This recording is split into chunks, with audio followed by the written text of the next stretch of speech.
Bueno, las creencias que tienen más impacto en nosotros no somos conscientes de que las tenemos, operan a nivel inconsciente. Es importante que sepamos que este tipo de creencias para nosotros son certezas incuestionables y están dirigiendo muchísimos de nuestros procesos mentales. La clave para saber cuándo una persona tiene una creencia limitante es observar el cuerpo. Cuando un ser humano se llena de tensión ante una situación determinada, cuando un ser humano siente que su cuerpo se bloquea, que su mente se nubla, en ese momento sabemos que una creencia limitante se está activando. En lugar de pensar que ese desafío es demasiado grande, yo invito a un momento de paz, un momento de serenidad y hacerse uno a sí mismo una pregunta. ¿Qué me estoy diciendo a mí mismo? ¿Qué me estoy diciendo a mí misma para sentirme tan insignificante, tan pequeño en esta situación? Qué difícil es eso, ¿eh? Es difícil porque las creencias inconscientes tienen, yo lo llamo su propio sistema inmunitario, su propio sistema para preservarse y mantenerse. Es mi experiencia que cuando buscamos espacios de soledad, espacios de tranquilidad, y hacemos esta pregunta y tenemos la paciencia de aguardar, surge una idea de un lugar muy especial. No procede, la sensación es que no procede de la cabeza, la sensación es que procede del cuerpo. Te viene algo, te viene una idea, te viene un pensamiento muy sorprendente, descubres una nueva realidad y lo que notas inmediatamente es como el cuerpo en su totalidad se relaja. Es como si te hubieras quitado un montón de kilos que tenías en la espalda o llevabas en la espalda sin darte cuenta de que los llevabas. ¿Cómo sabemos con qué filtros mentales quedarnos, Mario, y cuáles rechazar? Los filtros son esas gafas de las que tú hablabas, Sergio, que moldean, modulan y alteran nuestra percepción de la realidad. Cuando un ser humano se siente absolutamente impotente para hacer frente a un desafío o un reto que se está encontrando en su vida, no cabe duda que esos filtros están actuando. No quiere decir para nada que el problema no sea difícil, el problema puede ser muy complejo. Cuando tenemos esa sensación de absoluta impotencia es porque hay una creencia limitante. Siempre hay un camino, a lo mejor no un camino para resolver perfectamente el problema, sí un camino para darle una respuesta a ese problema, a ese reto. ¿Todos estamos dispuestos a cambiar? Magnífica pregunta. En absoluto. Muchas personas dicen que quieren cambiar y no hacen absolutamente nada para cambiar. Porque el cambio personal, la transformación, da mucho miedo. Es salirte de esa zona conocida, de tu status quo, y empezar a explorar más allá de las limitaciones que uno mismo se ha impuesto. Cuando nosotros decimos yo soy aquí, nos estamos limitando a una descripción que hemos hecho de nosotros mismos que nos impide absolutamente explorar nuevas posibilidades y nuevas oportunidades para nuestra vida. Es la rigidez con la que nos definimos nosotros mismos la que en el fondo nos está limitando. Cuando una persona se ha definido con un papel, quitarte ese papel es quitarte tu sensación de valor. Empezamos a tener sensación profunda de vértigo y creemos que si expandimos los límites de nuestra personalidad ya no nos reconoceremos a nosotros mismos. Y en el fondo lo que haremos será desplegar y permitir que florezca la verdadera naturaleza, la verdadera realidad que somos. Si una persona ante una situación de crisis, una situación de dificultad, una situación de inflexión en su vida, lo valora como una oportunidad para hacer un cambio fundamental en su forma de comportarse, en su forma de moverse, en lo que sea, en ese momento esa crisis le va a ayudar a explorar un campo nuevo. Si una persona ante una crisis empieza a valorarlo como una desgracia, como un espanto, como algo terrible, la propia emocionalidad que surge de ese diálogo interno le va a impedir encontrar posibilidades aunque las tenga delante de las narices. Es la valoración del evento lo que genera la experiencia en la persona. Hablas de la valoración del evento, Mario, pero ¿y qué pasa con el vocabulario que empleamos? Hay ya muchos estudios científicos muy sólidos que demuestran que cuando utilizamos palabras de tipo negativo y de forma continua, se cambia por completo la constelación hormonal, es decir, cambian las hormonas que hay en la sangre. Las palabras abren cajones emocionales y cajones experienciales en las personas. Por eso la palabra es un símbolo que abre todo un mundo de sentimientos en el ser humano. Las emociones, los sentimientos moldean, modulan nuestra percepción de la realidad. Por ejemplo, si yo ante un problema que es complejo, empieza a decir, es espantoso, esto es horroroso, esto es una desgracia, no hay quien lo resuelva, sin darme cuenta, además esto se ha podido fotografiar todo el proceso con técnicas modernas de neuroimagen, empieza a cambiar el funcionamiento del cerebro. Claro. Y al final el propio problema llega a tener tal envergadura que me siento completamente incompetente e insignificante para hacerle frente. Las palabras no se las lleva el viento, las palabras crean profundas realidades. ¿Cuál es la diferencia entre emoción y estado de ánimo? La diferencia es fundamentalmente cronológica. Nosotros tenemos emociones y vivimos en estados de ánimo. Por ejemplo, si yo por la mañana tengo un disgusto, sí, pues eso me genera una emoción que puede ser de frustración, de desencanto, de desesperanza, de lo que sea. Cuando eso se estanca, se enquista en el tiempo y esa emoción está permanentemente presente en mi vida, eso es un estado de ánimo. Por eso las personas tenemos emociones y vivimos en estados de ánimo. Hay una frase, Mario, que me ha encantado de tu libro, dice así, dice, usted no tiene que convertirse en nadie diferente a quien ya es, porque en su esencia usted ya es perfecto y completo. Cuando a veces oigo todas las críticas que se hacen al miedo, como si el problema del ser humano fuera el miedo, la verdad es que me quedo sorprendido. Si el ser humano no tuviera los circuitos y los núcleos del miedo, no podría sobrevivir. El problema del ser humano no es el miedo, el problema del ser humano es la ignorancia de su verdadera naturaleza. Claro, cuando tú no eres consciente de tus recursos y de tus posibilidades, te asustas ante el más pequeño de los desafíos. Claro que somos ignorantes de nuestra verdadera naturaleza. En un momento determinado de nuestra vida, cuando éramos chiquititos, hicimos una definición, una descripción de nosotros mismos, nos la creímos y ahora vivimos de acuerdo a esa descripción y no de acuerdo a nuestra naturaleza. Nuestra naturaleza, en su conjunto y en su esencia, es perfecta. La palabra perfecta quiere decir completa. Es decir, no somos mecanismos de relojería averiados que nos tienen que arreglar porque no damos la talla. Somos seres excepcionales porque cuando uno es capaz de encontrar y conectar con esa excepcionalidad en su interior, también la puede haber en los demás. Es decir, no es una excepcionalidad, yo soy más que tú, somos extraordinarios. Pues vamos a vivir de acuerdo a quiénes somos. ¿De qué manera alguien que quiera cambiar su vida, su estado de ánimo, le puede ayudar a lograr su propósito hacer deporte? Pues de una manera muy sorprendente y muy potente. Tengamos en cuenta que los estudios que se han hecho en cadáver para calcular el número, la longitud de nervios que conecta lo que es el neuroeje, cerebro, cerebelo, médula espinal, en fin, todo el conjunto del neuroeje con el cuerpo, da una cifra tremenda, 45.000 kilómetros de nervios. Entonces son nervios que mandan información del neuroeje, del sistema nervioso central al cuerpo y que reciben información del cuerpo.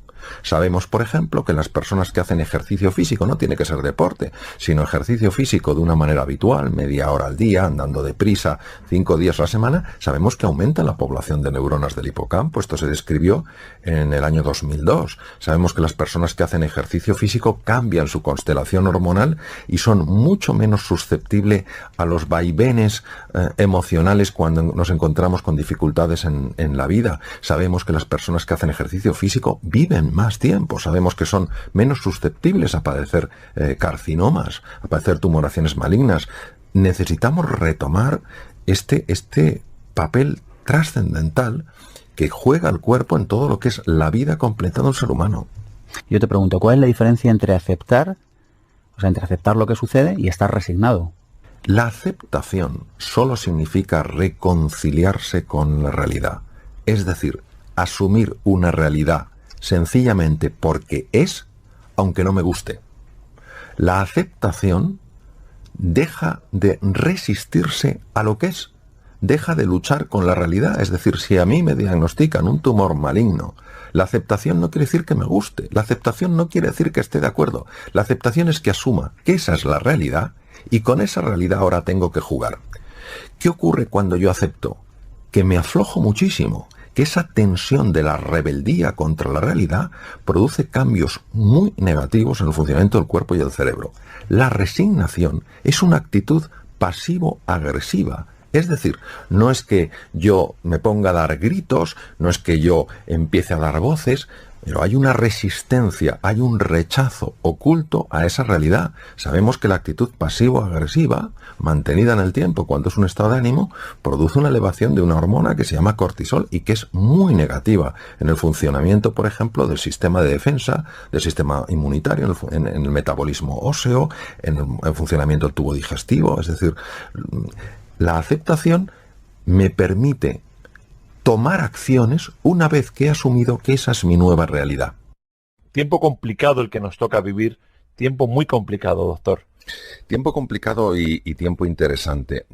En mi experiencia, para gestionar algo que en su base es incierto, hay que hacer un abordaje bastante indirecto. No podemos negar la velocidad de los cambios, no podemos negar la complejidad de los cambios. Si el mundo es incierto y al cerebro humano le obsesiona la seguridad, le obsesiona la protección, le obsesiona el control, ¿qué podemos hacer para gestionar la incertidumbre? Pues creo que el camino es gestionar la desorientación. Es decir, nosotros tenemos que aceptar quiere decir asumir que vivimos en un mundo distinto, es un mundo con cambios muy rápidos, como he comentado, muy ambiguo, muy incierto. ¿Dónde podemos encontrar nosotros solidez? ¿Dónde podemos encontrar esa estabilidad que el cerebro necesita para calmarse, para reequilibrarse, para no vivir en la angustia, en la desesperanza? Pues en una serie de orientaciones claras, en una serie de puntos de referencia, en una serie de valores que para nosotros tengan sentido y que creamos tanto en ellos por la fuerza de la propia experiencia o por la experiencia de otros que para nosotros tengan autoridad legítima en el sentido de que sea su conducta coherente, y seguir estos valores, seguir estas guías, genera muchísima estabilidad mental. Cuando una persona está equilibrada mentalmente, se enfrenta o se relaciona con la ambigüedad y la incertidumbre de una manera radicalmente distinta. Cuando una persona no se siente equilibrada internamente ante la ambigüedad y la incertidumbre, se asusta. Y cuando somos presa del miedo, no sale lo mejor de nosotros. Cuando una persona está equilibrada y se enfrenta ante la ambigüedad y ante la incertidumbre, no quiere decir que no note cosas que le pueden inquietar, lo que no vive es asustada. Esa persona entonces empieza a buscar qué puede haber de valioso en ese entorno diferente. ¿Cómo controlar esos estados de ánimo, doctor? ¿Y cómo eliminar el miedo al miedo? En primer lugar, nuestra relación con el miedo tiene que cambiar drásticamente. Claro. Nosotros jamás habríamos podido llegar donde estamos si no tuviéramos centros capaces de reconocer el peligro.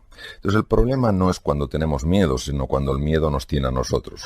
Entonces, cuando eso nos ocurre, yo prefiero llamarlo pánico. El pánico genera reacciones muy poco pensadas. Por ejemplo, bloqueo muy frecuente de ver hoy en día. Otro es una reacción de rechazo, es una resistencia, es una ira, muchas veces sin tener claro hacia qué te estás enfrentando, y otro directamente es la huida. ¿Cómo gestionar los estados del ánimo? Los estados del ánimo son estados del alma. La palabra ánima es alma. Los griegos la definían como aliento, como viento. Pues es algo que requiere honestamente mucho trabajo. Mucho trabajo. La gestión de los estados de ánimo no es una cosa en general que se aprenda en poco tiempo. Requiere mucho compromiso, requiere mucha determinación, persistencia y paciencia. ¿Por qué? Porque muchas de nuestras conductas son puras reacciones automáticas. Nosotros no somos conscientes hasta qué punto los automatismos operan en nuestra vida. ¿De qué manera, cuál es el camino, al menos en mi experiencia, para gestionar los estados de ánimo? Son 4 fases. La primera es conocerse.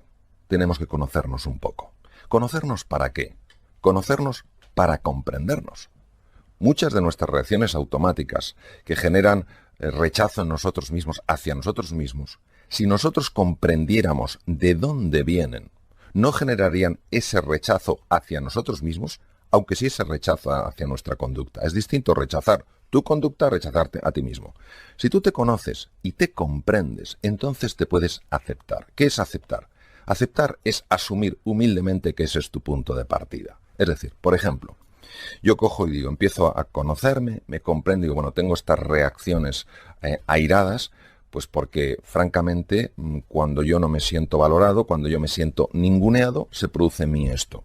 Yo lo comprendo, acepto que este es mi punto de partida, me gustaría que fuera otro, no sé por qué tengo estas reacciones automáticas, otras personas lo tendrán por otros motivos, y una vez que me he aceptado, que me he asumido, que dejo de rechazarme, que me quiero un poco más, entonces empieza el camino de superarme.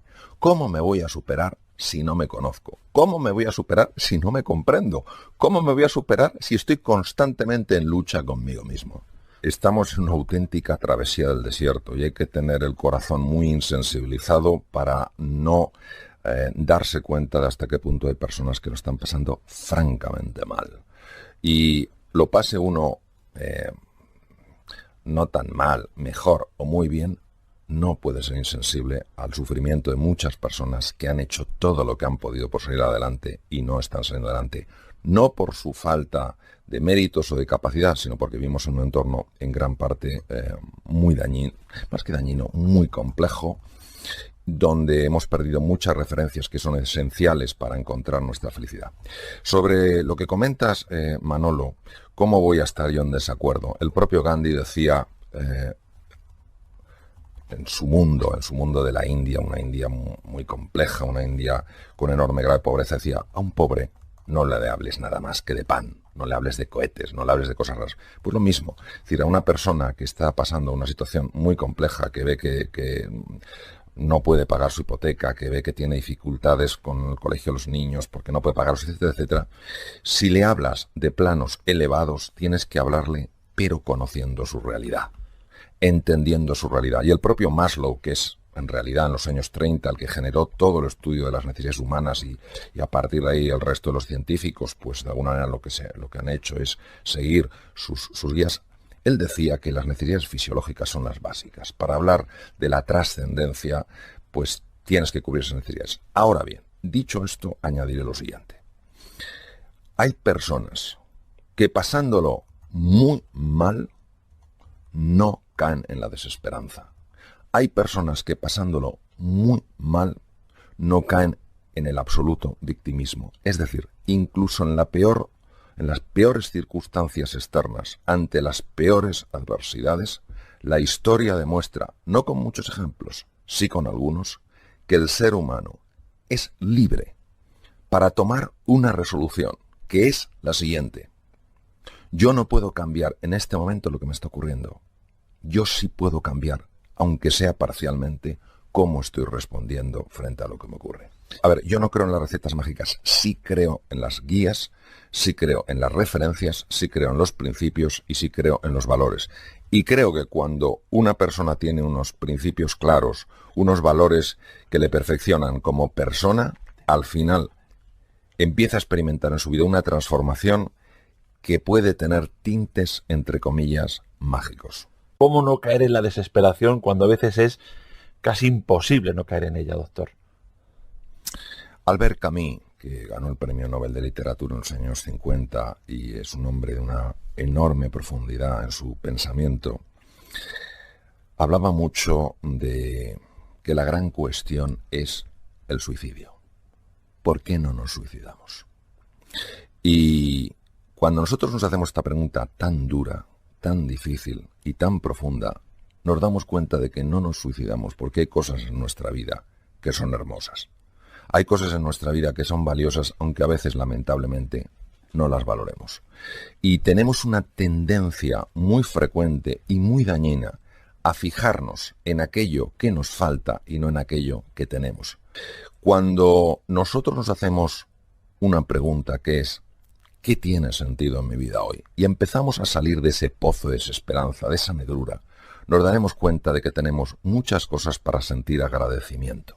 Si nos enfocáramos un poco más en eso, lograríamos un mayor equilibrio en nuestra vida. Nosotros sabemos por estudios que existen en neurociencias que cuando una persona está más equilibrada, su cerebro funciona radicalmente, de una manera radicalmente diferente.